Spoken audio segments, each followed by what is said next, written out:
Muy buenas tardes, nuevamente a nuestra jornada de las 100 horas de astronomía en el bloque vespertino del día de hoy, viernes 1 de octubre. Ahora tenemos la presentación de la conferencia Estrellas de Neutrones por el profesor Vicente Forero Villao. Es miembro de la IAU, también es parte del Comité Nacional para la Astronomía. Él es profesor de la Universidad de Panamá y también de la Universidad Marítima Internacional de Panamá.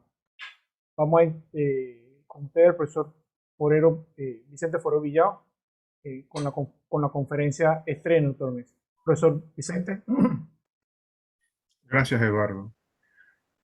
Bueno, decidí hablarles sobre estrellas de neutrones porque son objetos exóticos y muy interesantes, donde se pone al límite de las condiciones de la física.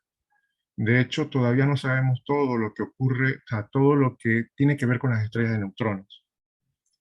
Entonces, esto es a modo de una visión de manera de divulgación sobre qué son las estrellas de neutrones. Bueno, para entender qué son las estrellas de neutrones deberíamos hablar de lo que sería la evolución de las estrellas, su vida. Las estrellas, al igual que las personas, tienen un momento en que nacen, eh, se desarrollan, por así decirlo, comienzan a pasar diversas etapas hasta que finalmente eh, mueren. La evolución estelar está muy íntimamente relacionada con su masa. La masa de las estrellas dictan cuál es el camino que la estrella podría tener. Uno de los posibles caminos para estrellas que están comprendidas entre 9 y 30 masas solares es, empiezan como una nébula, que por alguna razón esa nébula experimenta una perturbación y esa nebulosa comienza a colapsar gravitacionalmente. Cuando colapsa gravitacionalmente, alrededor de esta estrella también se forma, protoestrella, se forma un disco protoplanetario. Ese disco protoplanetario es el que posiblemente dé origen a planetas dependiendo de sus condiciones iniciales. Esa estrella comienza, o sea, la protoestrella comienza a aumentar su temperatura en su núcleo hasta que se dan las reacciones nucleares y entra en lo que sería secuencia principal. Eh, Llega un momento en que, eso lo vamos a ver un poco más adelante, que se acaba el combustible, pasa por una serie de reacciones nucleares para mantenerse, porque tiene que haber un equilibrio entre lo que es la presión de radiación y la fuerza gravitatoria. O sea, la fuerza gravitatoria tiende a derrumbar la estrella hacia su centro y la fuerza de radiación se opone a que esto ocurra. Cuando pasa por una serie de etapas, que eso se puede, creo que lo van a ver en una conferencia que van a ver más adelante sobre la vida de las estrellas. Pasa la etapa de gigante, supergigante, y finalmente, pues, a una supernova tipo 2. Dependiendo de su masa, puede dar origen a una estrella de neutrones o un agujero negro. Les mencioné que bueno, tendría que hablar un poco de la cadena esta o el ciclo protón-protón, que es lo que mantiene, digamos, en secuencia principal a la estrella. Como pueden ver, colisionan mm,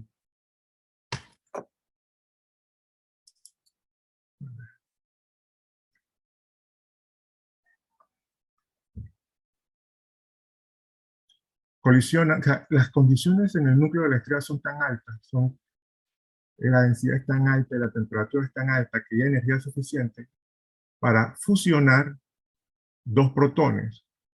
Estos protones son protones desnudos, tan desligados de sus electrones,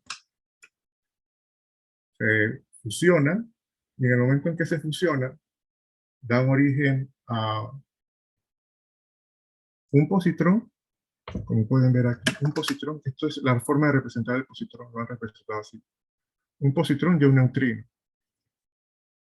Y además de esto, dan como resultado un átomo de una partícula alfa. La partícula alfa está constituida por un protón más un neutrón. Si ahora esta partícula alfa colisiona con, con otro protón, nos da como origen una partícula de helio 3.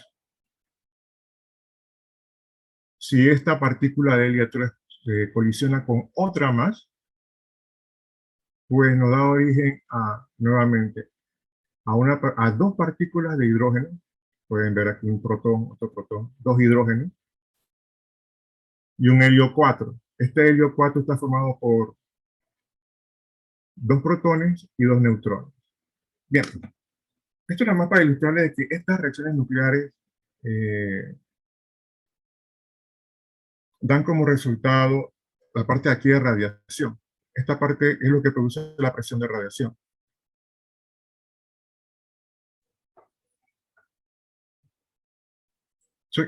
¿Por qué la estrella se mantiene en secuencia principal? Va a estar en secuencia principal mientras la presión de radiación, contrarreste la fuerza gravitacional. Entonces la estrella va a estar allí la mayor parte de su vida en secuencia principal. Cuando comienzan a agotarse el combustible, o sea, porque en el núcleo, la mayor parte del núcleo es hidrógeno, cuando se ha transmutado el hidrógeno en helio, comienzan a haber otras reacciones. Pero en todo el proceso de toda su vida, o sea, allí va a haber este ciclo en el que mayor se va a dar. Pero aparte de este ciclo, que se llama la cadena protón-protón, va a haber esta cadena protón-protón 1, la cadena protón-protón 2 y la cadena protón-protón 3. No voy a entrar en detalle de cómo va estas cadenas. Lo que quiero expresar con esto es que se van formando diferentes elementos. Pero va a llegar un momento cuando, o sea, durante toda su etapa van formando diferentes elementos, hasta que llega un momento en que en el núcleo se acaba el hidrógeno. Y al final ocurre que se da como la quema de combustible en capas. Al final de la vida de estas estrellas que están comprendidas entre 9 masas solares a 30 masas solares, el núcleo va a estar constituido por hierro y níquel. Y alrededor de de ese núcleo, habrá una capa en el cual se estará quemando otro átomo pesado, y mientras eso ocurra, se va a mantener la presión de radiación, pero no es posible todavía quemar combustible a través de hierro. Porque ¿qué ocurre? Que en el hierro los niveles energéticos son muy altos.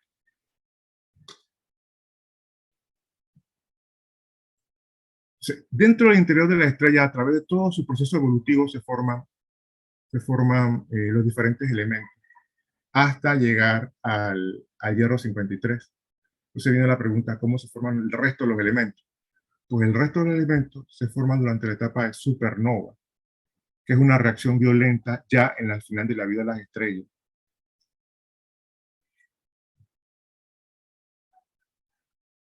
En un minuto.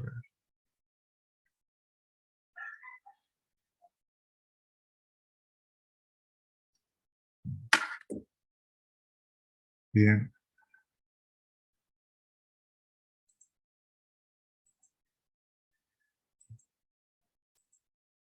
Ok. Y estas serían las capas que podríamos ver en el interior de una estrella ya a su final. Entonces ahí las reacciones del silicio es la que mantendrían la presión de radiación. Pero llega un momento que el combustible se agota o la cantidad de materia en el núcleo supera el límite de Chandrasekhar, que es 1.4. Cuando ya se supera eso, entonces ya no es posible que se pueda mantener la estabilidad por presión de radiación, por presión de... Hay un principio que dice que no puedes comprimir más porque tienden las cargas a repelerse. Aparte no puedo tener dos partículas en el mismo espacio. Entonces, por el principio de exclusión de Pauli, ocurre allí entonces que cuando ya no se puede por el principio de exclusión de Pauli, la gravedad comienza a presionar todo eso. Entonces ocurre lo que es un derrumbe gravitacional. O sea, lo que le mencioné, lo que le presenté hace un rato, donde está a ver si lo podemos ver otra vez. Este pico que está aquí. Este pico de hierro ya marca el final de la vida de las estrellas. Ya porque la estrella no puede seguir quemando ese tipo de elementos. Entonces, en la primera fase vamos a ver que hay un colapso muy rápido. Ya la estrella no es capaz de sostenerse. Cuando viene ese colapso, cuando hay un derrumbe de todas las capas superiores hacia el núcleo, ahí en ese momento hay una fuerte emisión de fotones y neutrones. Entonces va a ocurrir que los neutrones van a ser absorbidos en las capas inferiores durante ese frenado. O sea, es como que si la capa llegaran y rebotaran al colisionar con el núcleo. Hay un fuerte frenado y entonces hay una emisión de fotones y los neutrones son absorbidos por esas capas inferiores. Simultáneamente, un frente de choque de neutrinos se genera durante la neutralización.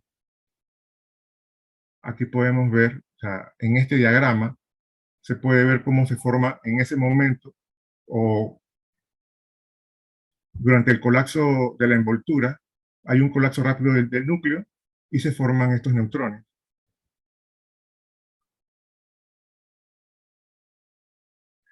Y también antes, justo antes de que se vea lo que llaman el flashazo del hierro, va a haber una gran emisión de neutrinos.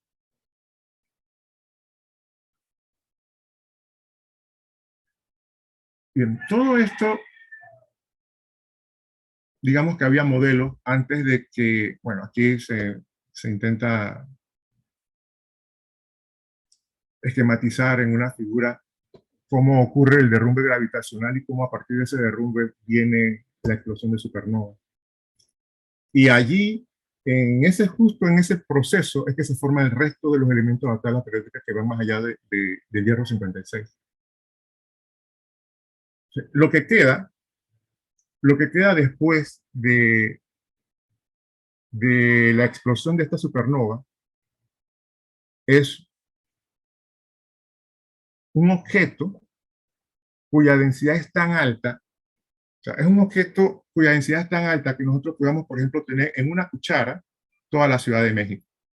Toda la masa de la Ciudad de México la tendríamos en una cuchara. O sea, si agarramos una cucharadita de esa estrella de neutrones, pues tendría toda esa masa.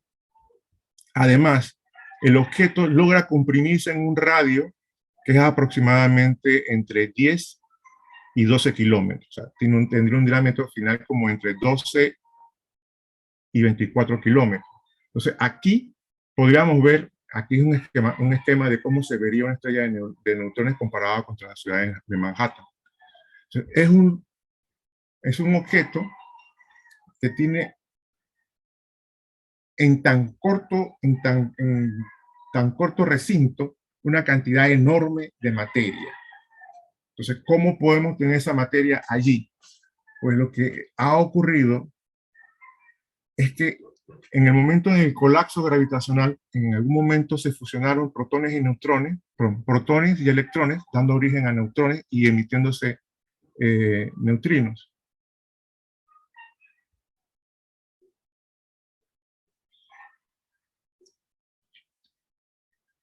Después de la explosión, o sea, de la explosión es porque cuando ocurre ese derrumbe, cuando ocurre cuando el núcleo ha colapsado, imagínense que algo del tamaño del Sol colapse a un espacio o a un recinto de de una esfera cuyo radio es de unos 10 kilómetros. Entonces se ha compactado toda la materia de forma tal de que está muy junta. Entonces, como les dije hace un momento, se ha fusionado, se ha logrado fusionar o juntar los electrones con los protones. Y en ese proceso se emitieron neutrinos y parte de esa fusión de esos dos núcleos nos dio neutrones y neutrinos.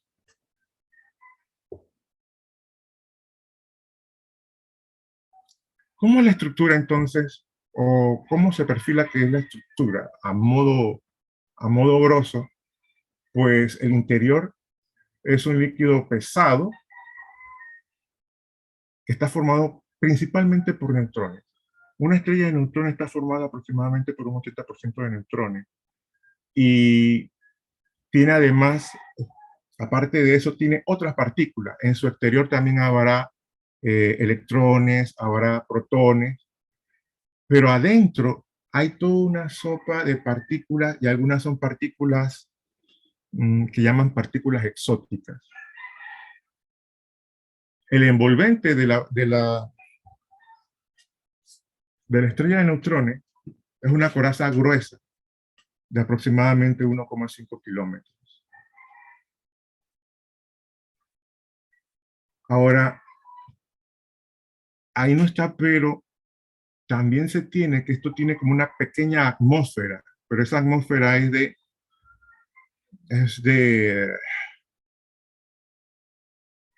hidrógeno y de helio, pero es muy, muy, muy delgada. La masa de este objeto está entre 1,4 o 1,5 la masa del Sol. O sea, imagínense ese objeto donde usted ha condensado tanta materia en un espacio que es de una decena de kilómetros, más bien de 10 kilómetros.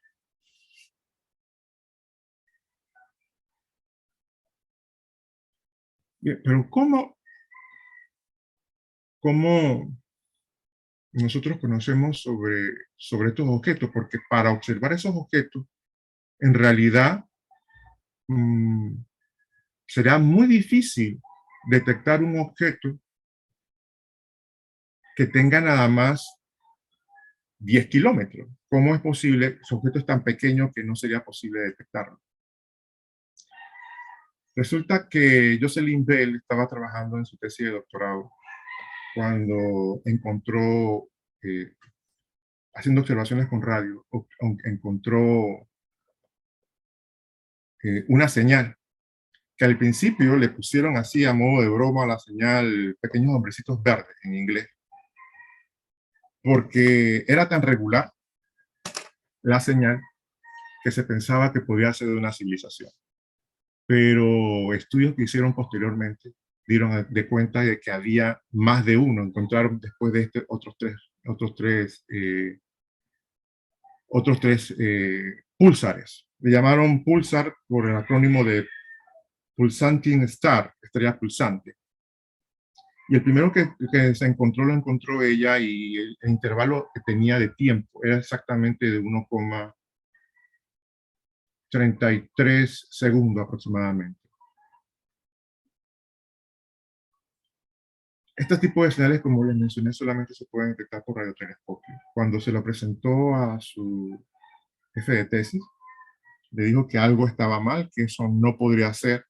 De hecho, lo hizo varias veces, hasta que ya tuvieron que comenzar a pensar sobre qué tipo de objeto podría ser. Este es el diagrama en el que por primera vez Bürner reconoce la evidencia de un pulsar. Esto permanece en la librería de la Universidad de Cambridge. Ahora, si pueden notar, lo que se tiene es una variación de energía. A ver si puedo marcarlo. A ver, no sé si lo ponen, si lo ven que está como por aquí. Este punto y este punto. lo que llamó la atención era la regularidad, la exactitud en lo que era esta señal. La explicación del fenómeno y el modelo y el descubrimiento le valieron a Anthony Hewitt el premio Nobel de Física, si no me equivoco fue en el año 1974. A la joven Jocelyn Bell no le dieron el premio porque se supone que era estudiante de doctorado. Hoy en día pues se piensa de que era meritorio que se lo diera.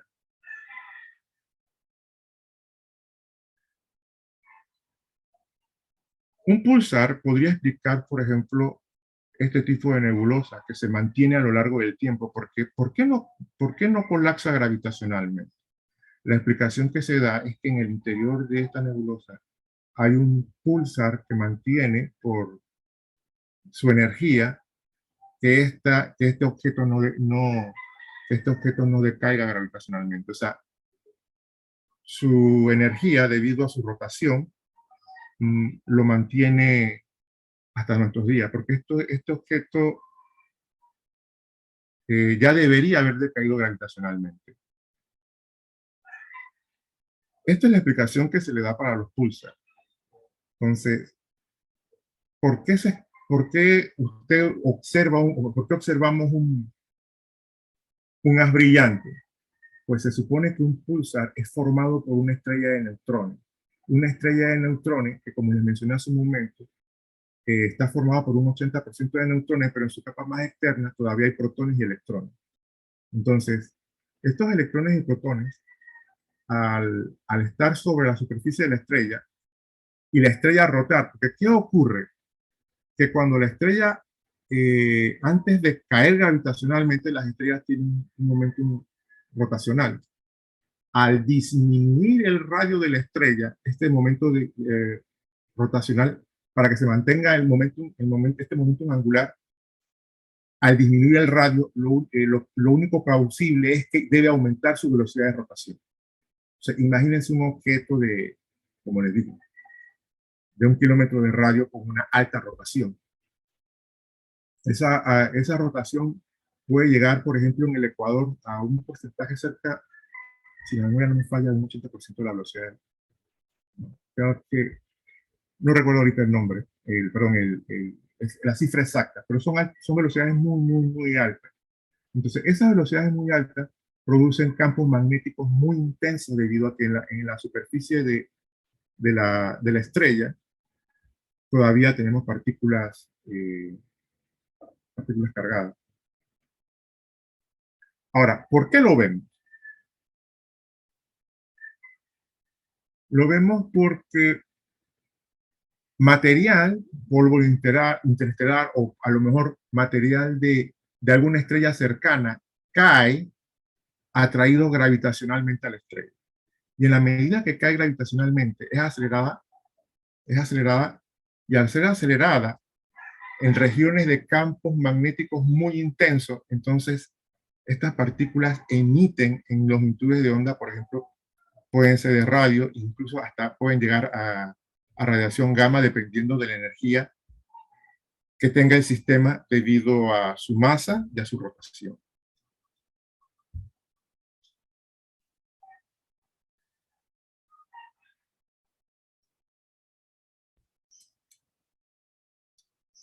Bien, finalmente, estas estrellas también nos dan al final algo muy interesante, que algo que fue inesperado su descubrimiento.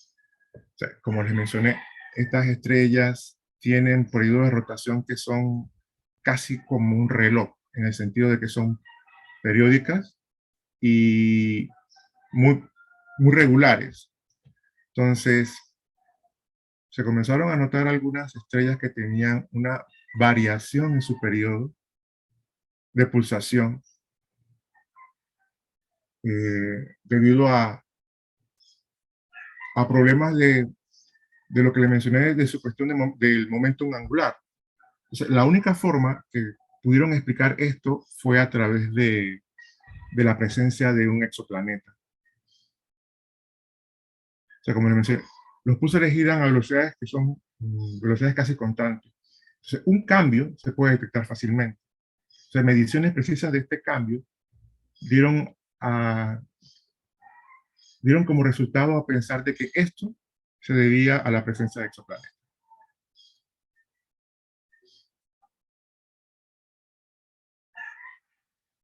Y bueno, no sé si de repente tendrán alguna pregunta sobre estos objetos.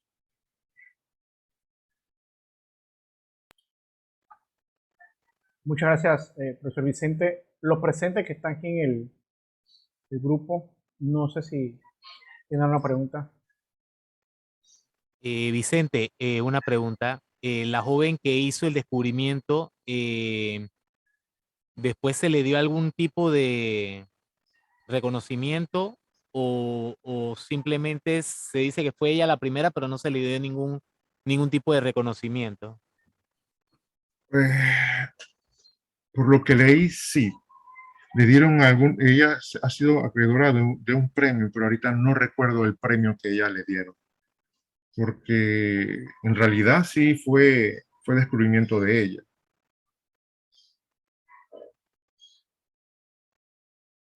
Otra pregunta sobre las estrellas de neutrones.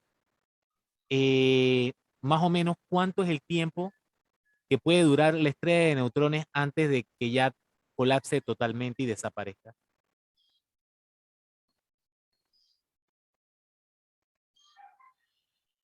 Antes que colapse y desaparezca.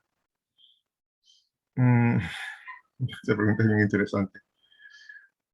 Lo que no mencioné es que hay varios tipos de estrellas de neutrones. Para empezar, si lo que pregunta es después que se convierte en una estrella de neutrones, pues hasta donde se puede mantener determinadamente. Pero antes quería mencionarle que existen varios tipos de estrellas de neutrones. Hay estrellas de neutrones que no están asociadas a un púlsar, porque su energía de rotación no es lo suficiente como para producir fuertes campos magnéticos o no tienen cerca de ella material que al ser atraído gravitacionalmente nosotros podamos ver como un pulsar. Hasta donde sé, las estrellas de neutrones son bastante estables y pues lo que dure lo que dura es estabilidad de un neutrón. Tendríamos que comparar la estabilidad de un neutrón con la vida del universo, porque se supone que nuestro universo hay modelos que dicen que podrían sufrir al final lo que se llama muerte por desgarramiento, en el sentido de que como todo se está alejando, los objetos se están alejando unos de otros, llegará un momento en que se perderá toda cohesión de la materia.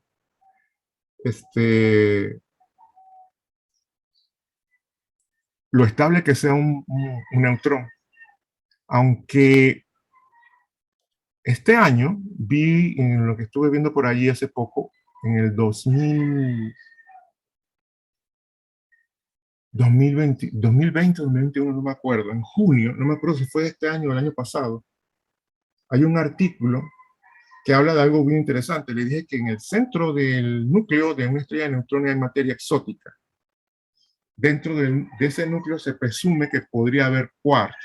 Entonces, en ese artículo habla de que pretenden demostrar en un tipo de estrella de neutrones que ellos observaron que existen quarks. Entonces, todo dependerá la duración de la estrella de la estabilidad de los neutrones.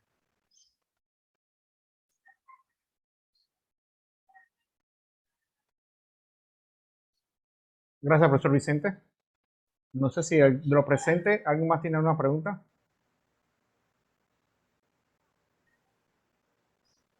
Si no, le damos gracias al profesor Vicente Forero por su charla de la estrella de neutrones. Muy interesante, profesor. Muchas gracias. Muy ilustrativo. Y culminamos este bloque vespertino del primer día de la jornada de las 100 horas. Y nos veríamos ahora a las 7 de la noche con la conferencia Telecomunicaciones en la exploración espacial por parte del señor Ángel Arcia de Space Generation Advisory Council. Así que muchas gracias y lo esperamos ahora a las 7 de la noche.